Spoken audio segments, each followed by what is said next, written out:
So, I've been noticing a lot of people doing the introduce the monster from your childhood trend. And now, I never had a monster as far as I can remember from my childhood. But I got two monster stories that I to tell when I was a kid. So let's just say one of them is my worst nightmares that scarred me for life. Now, I was either 8 or 9 when I had this awful nightmare. And the funny thing is that it was on Halloween when I had this nightmare. So after we went trick-or-treating, we went home, obviously. And I got into my pajamas and I went to bed.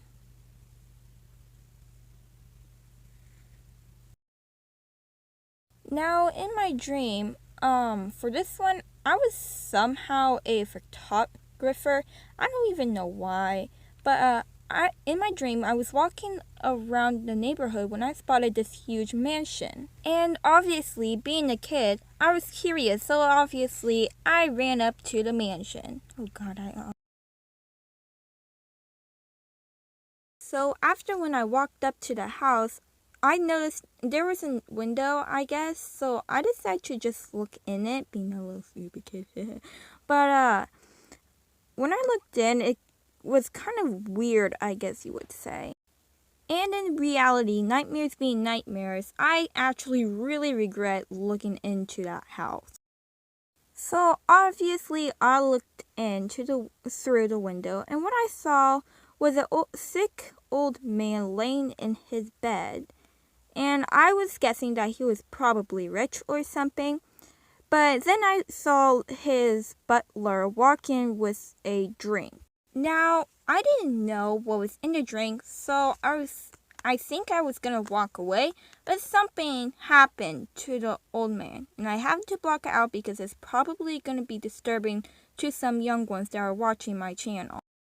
But since I have to tell you guys, I literally saw the man turn into a vampire, and it was not any normal one. He had long ears and, big fangs, I would say. Explaining the size of the fangs, they were about as big as a dog, and it went through the butler's neck. Yeah. But what happened next was terrifying. He literally ripped off his head off from his body and threw it across the room along with his other body parts.